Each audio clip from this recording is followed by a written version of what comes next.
Bonjour à tous et bienvenue dans cette nouvelle vidéo de Quantique Laravel. Alors la semaine dernière, on avait écrit ce nouveau test, Check for Internet Refactor Test, pour améliorer un petit peu la résilience de cette couverture de test, afin de pouvoir améliorer la fonction Can Access Internet Until sereinement sans avoir peur de casser les tests pour un rien. Depuis la dernière vidéo, j'ai regardé un petit peu ces tests-là et je me suis rendu compte qu'il en manquait un qui était assez important.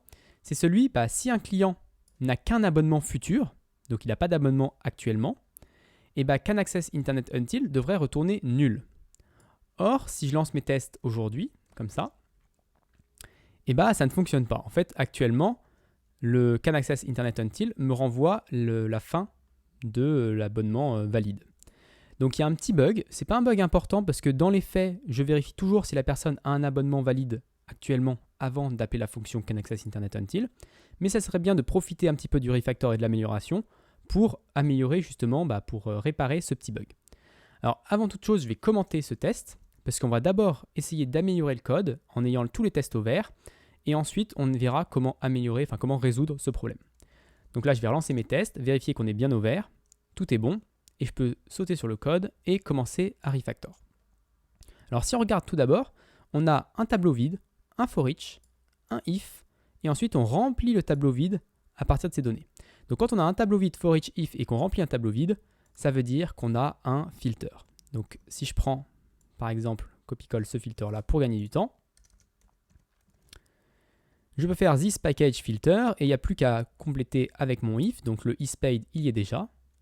Il faut que je remplace le isPast par le isCurrent or isFuture et le isInternet il y est déjà. Donc là je reçois maintenant tous mes packages. Moi, ce qui m'intéresse, ce ne sont pas mes packages, ce sont les dates de départ et les dates de fin. Alors, comment je récupère les dates de départ ?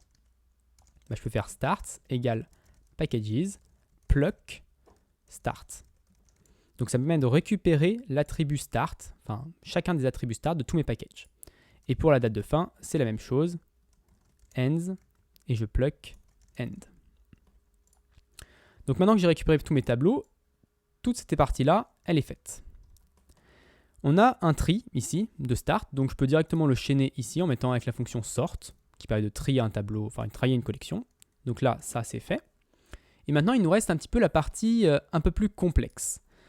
Donc avant toute chose, je vais relancer mes tests pour voir si j'ai rien cassé déjà sur toute cette partie, sur toute cette amélioration-là. Donc on est toujours au vert, tout est bon, on va pouvoir continuer notre refactor. Donc là, c'est un peu plus compliqué. On commence avec une variable qui est initialisé au début du mois. Donc déjà, c'est un petit peu étrange. On ne sait pas pourquoi c'est le début du mois, pas le début de l'année, pas le aujourd'hui toujours. Donc c'est un petit peu étrange, mais bon, voilà. On a une variable qui est initialisée. Et ensuite, on va parcourir tous nos dates de départ, donc les dates de départ qui sont triées. Et on va vérifier si la date de départ est supérieure à la date à laquelle l'abonnement est censé se terminer. Et du coup, on termine, la date de départ est supérieure, ça veut dire qu'il y a une discontinuité, qu'il y a eu un trou entre deux abonnements, et du coup on peut return directement la date de fin. Ensuite, sinon, donc si la date de départ est avant la date de fin, dans ce cas-là on peut mettre à jour la date de fin avec la date de fin du package. Donc vous voyez, c'est un petit peu tordu, et ensuite du coup tout à la fin, on retourne la date de fin qu'on a trouvée à la fin de la boucle. Donc c'est là où on voit que c'est un petit peu tordu et du coup, il y a des bugs qui peuvent se glisser. Donc par exemple, si on n'a pas de package courant, on va return directement le début du mois, ce qui est un peu bizarre.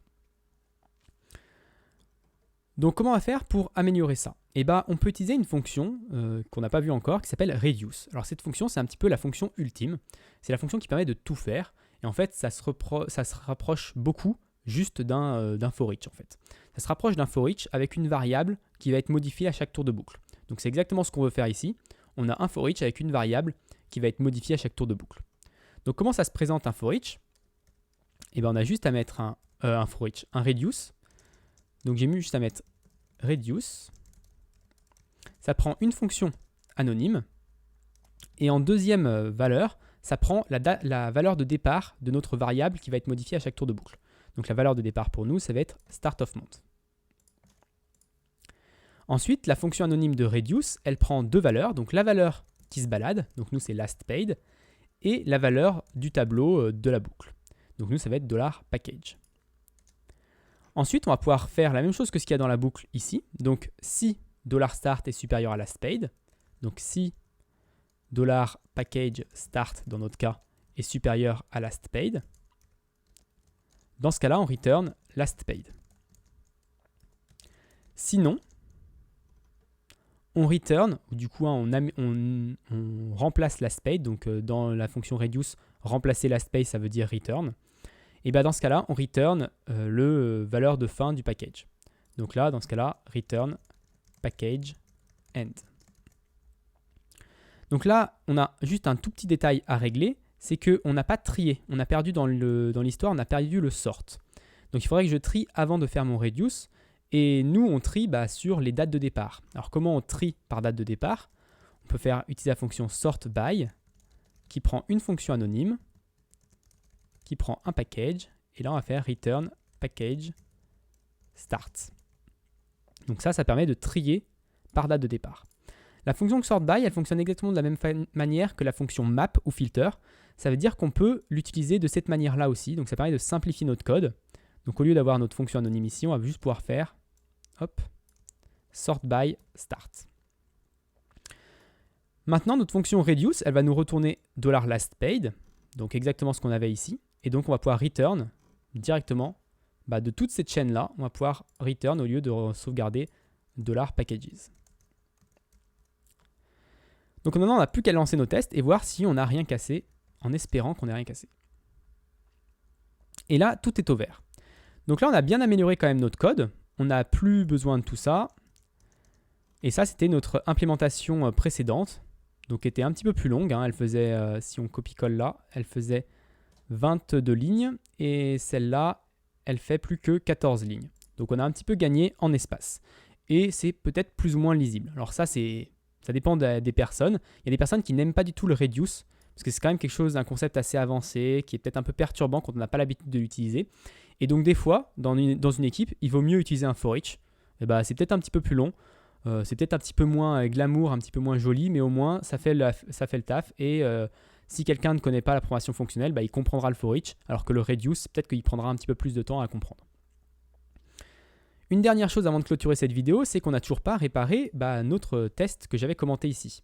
Donc si je décommente ce test, notre nouvelle implémentation, elle échoue de la même manière, parce qu'elle fonctionne de la même manière. Donc maintenant, comment on va faire pour réparer cette implémentation? Moi, ce qui me pose problème, c'est ce start of month. Ce start of month, il vient de nulle part, et je trouve que ce n'est pas forcément une bonne idée de l'avoir là. C'est un petit peu une valeur random. Donc je vais le supprimer. Je pense qu'on n'en a pas besoin en fait. LastPaid va être nul dès le début, mais on s'en fiche, on n'a pas forcément besoin d'avoir tout le temps le lastPaid en mémoire. Et puis c'est bien que le lastPaid vale nul au début, parce que comme ça, si on ne le touche pas dans le reduce, ça va être return nul, et c'est un peu ce qu'on veut dans notre cas précis. Donc maintenant, on va reprendre les trois grands cas de notre algorithme ici. Le premier cas, c'est si le package est un package courant. Si le package il est actuel, donc package is current, et dans ce cas-là, on peut actualiser le lastPaid en disant que ça va être package end. Donc si notre package il est actuel, on est dedans actuellement, ça veut dire que on va avoir accès à Internet jusqu'à la fin du package. Ensuite, le deuxième cas d'utilisation, c'est si notre package il commence avant la fin de notre abonnement, et dans ce cas-là, on peut avancer notre curseur. On peut dire que maintenant, c'est la fin du nouveau package. Donc là, on avance d'un cran encore notre curseur en disant que si on commence avant la fin de notre abonnement, ça veut dire qu'on peut sauter d'un cran. Et enfin, le troisième cas d'utilisation, c'est si on n'est pas rentré dans tous ces cas-là. Dans ce cas-là, on n'avance pas notre curseur et on return juste lastPaid et tout reste identique. Donc là, on voit bien qu'on a potentiellement résolu notre problème parce que lastPaid, il est nul de base. Et donc, si on n'a pas de package qui est current, donc qui est actuel, et qu'on n'a aucun package qui est inférieur, sachant que cette condition-là, elle sera toujours fausse si lastPaid est nul.